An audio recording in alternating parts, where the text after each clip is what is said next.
Sisters detective fiction writer আপনাদের আমন্ত্রণ জানাই ব্যাংকক নিবেদিত বই ভালোবাসি তোমার অনুষ্ঠানে।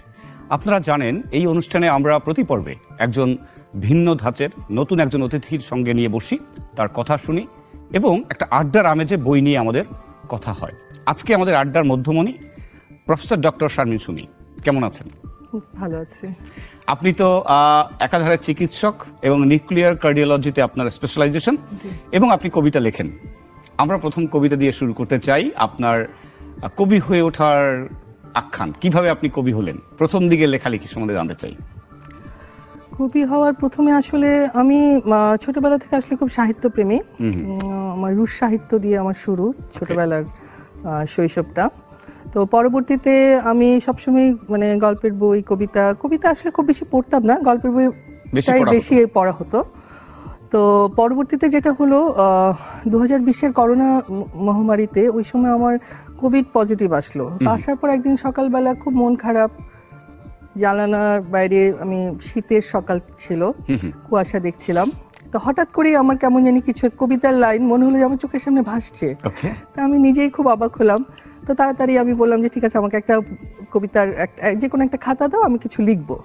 তো এই আমার প্রথম কবিতা লেখা। তো আমি দেখলাম যে আমি লিখতে পারছি, মোটামুটি ভালোই কিছু একটা দাঁড়াচ্ছে। এবং আপনার এই অভিজ্ঞতা আমার একজন কবির কথা মনে করিয়ে দেয়, এস.টি. কোলরিজ।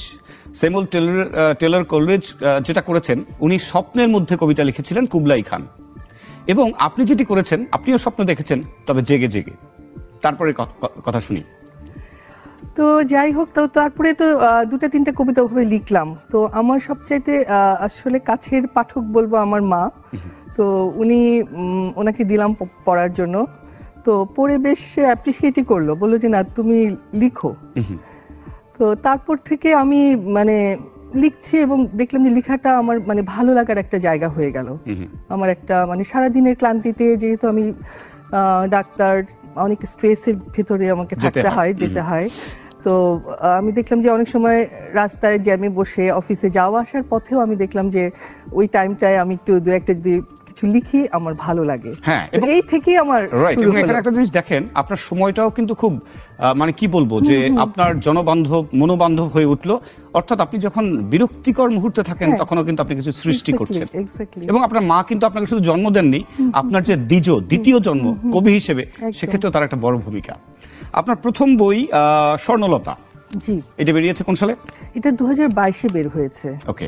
তো পরবর্তীতে আসলে বইটা মনে হলো যে আমার আরেকটু সুন্দর করে গুছিয়ে আমি বের করতে চাই। তো সেজন্য আমি এবার বইটার আবার আরেকটা সংস্করণ বের করলাম, আরেকটু নান্দনিকভাবে উপস্থাপন করলাম। আর এটা আমার প্রথম এবারের বই হলো হৃদয় পাত্র। জি, বেরিয়েছে বইমেলায়। জি, বইমেলায় আজকে বের হলো। ওকে। আচ্ছা, এই যে আপনার কবিতা আপনি রচনা করছেন, নিজে মুগ্ধ হচ্ছেন, অন্যকে মুগ্ধ করছেন, আপনার এতে কিরকম প্রতিক্রিয়া হয়? আপনার কি মনে হয় যে আসলে কবিতা লেখাটার আপনার জন্য কতটা আনন্দের? নিশ্চয়ই আনন্দের। লেখাটা অবশ্যই আনন্দের, তবে পাঠকের অনুভূতিটা যখন জানতে পারি সেটা আরো বেশি আনন্দের।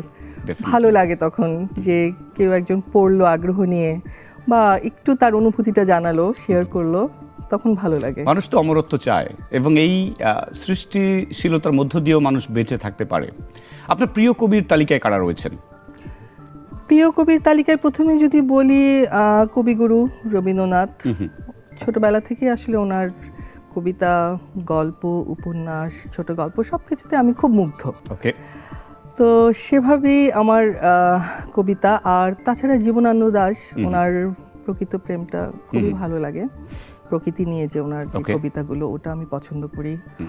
আর সমকালীন কবিতার মধ্যে হেলাল হাফিজ, উনি আমার খুব প্রিয় কবি ছিলেন এবং আছেন।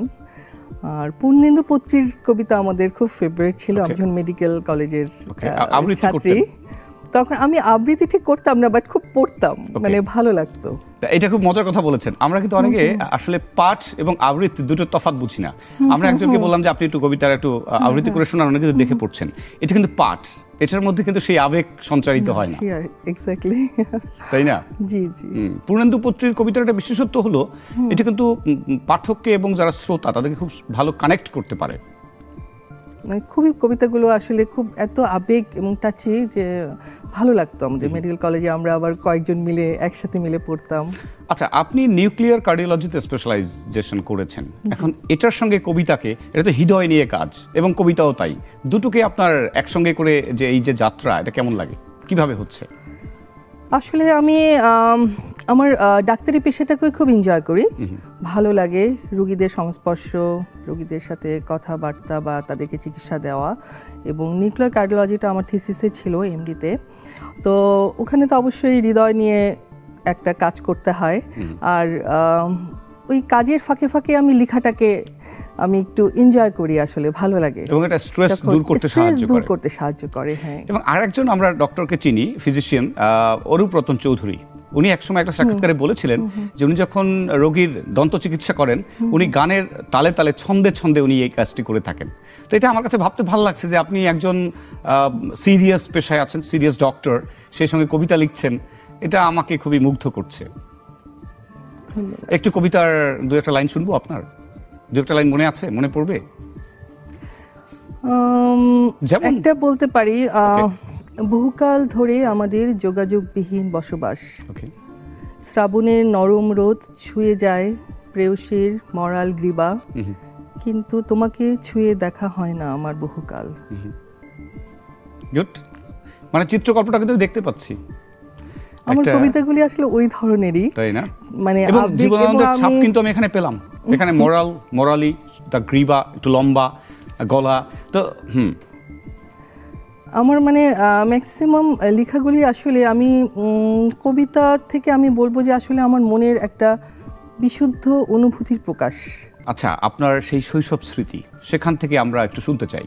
আমার শৈশব স্মৃতি যেমন যাপিত শৈশব কবিতাটি, যদি কোনো দিন ঘুম ভেঙে দেখি আমি হয়ে গেছি কাঁধের উপর দুবিনি ঝোলানো সেই ছোট্ট আমি, একটি ব্যস্ত সকাল ছুটে বেড়াচ্ছি ঘরময় মায়ের আঁচল ধরে, সোনালি দুপুরটা কেটে যাবে ছাদের চিলে কোঠায় প্রিয় গল্পের বইয়ে মুখ গুজে তেঁতুল আচার খেতে খেতে, রংধনু বিকেলটা না হয় খেলার সাথীকে সঙ্গে নিয়ে কাটাবো, কানামাছি অথবা পুতুলের বাক্স সাজিয়ে, আবির মাখা সন্ধ্যা এলে বসে পড়ব পড়ার টেবিলে, ক্যালেন্ডারের মলাট লাগানো বইগুলোর গন্ধ নেব, আর সাথে সহোদরের সাথে মিষ্টি মধুর ঝগড়াঝাটি।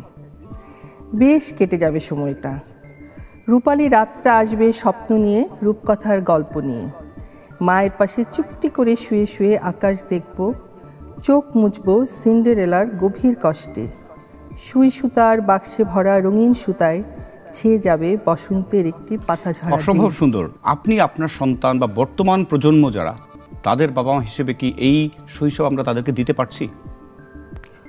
সেই শৈশব আসলে আমাদের ছোটবেলায় যে এই যে একটু বাইরে মানে খেলতে যাওয়া বা একটা মানে সংস্পর্শ, মা বাবা সংস্পর্শ একটা জীবন আমাদের কেটেছে। তো এখন আমাদের আসলে যান্ত্রিক জীবন, ব্যস্ত জীবন, আর তাছাড়া আসলে এখন কিছুটা ডিভাইস কেন্দ্রিক অনেক কিছু হয়ে গেছে। বাচ্চারা একটু মোবাইল বা একটু এই ধরনের ডিভাইসে অনেক সময় আসক্ত থাকে। তবে আমি চেষ্টা করি আমার বাচ্চাদেরকে বইয়ের দিকে আসক্ত করতে, তারা একটু পছন্দ করে। আমার ছোট ছেলে বইও লিখেছে। ভেরি গুড, এটা শুনে খুব ভালো লাগলো। কিন্তু যেটা বাস্তবতা আমরা দেখি যে ওই যে ডিভাইসের কথা বললাম, এটা অনেকাংশে অজুহাত। মায়ের ভালোবাসাকে উপেক্ষা করে এমন সাহস বা স্পর্ধা কোনো সন্তানের নেই, এটা আমি বিশ্বাস করি। অর্থাৎ আমরা বাবা মায়েরা যদি একটু সন্তান কেন্দ্রিক হই, নিজের হাতে যদি একটু রান্না করে দিই, আমি এমনও ফ্যামিলি দেখেছি সেই বাবা মা বা মা কবে কিচেনে ঢুকেছেন সেটা তিনি মনে করতে পারেন না, অথচ আমি কিন্তু আমার মায়ের হাতে রান্না করা যে সেই কুমড়ো ফুল, সেটা কিন্তু আমি এখনো মিস করি, দেখতে পাই। সো আমি মনে করি আপনি যেটা করছেন খুবই ভালো। বাচ্চাদের বই পড়াচ্ছেন, বই পড়ছে, বই লিখছে, আপনার প্রতি আমাদের অশেষ কৃতজ্ঞতা। আপনার পরবর্তী প্ল্যান কি বই নিয়ে, লেখালেখি নিয়ে? গল্প, ছোট গল্পের দিকে যাবেন কিনা? ছোট গল্পের একটা আমার হচ্ছে, আমি লিখছি, আমি 6টা গল্প লিখে ফেলেছি এর মধ্যে। তো ইচ্ছা আছে যে নেক্সট আগামী 21শে ফেব্রুয়ারি বা ফেব্রুয়ারিতে ইনশাল্লাহ আমি একটা বই বের করব। আচ্ছা, চা না কফি, কোনটা প্রেফার করেন? অবশ্যই কফি। বাহ, আপনার সামনে রয়েছে ব্যান কফির একটা coffee, you can have a taste. আর হলো যে হৃদরোগের সঙ্গে এই কফি পানের কোনো সম্পর্ক আছে কি, ভালো বা মন্দ? হৃদরোগের সাথে আসলে কফিটা যেটা ক্যাফিন, একটু পালপিটেশন হয় কারো কারো ক্ষেত্রে, তবে কিছুটা আসলে এটা অভ্যস্ততাও আমি যেটা মনে করি।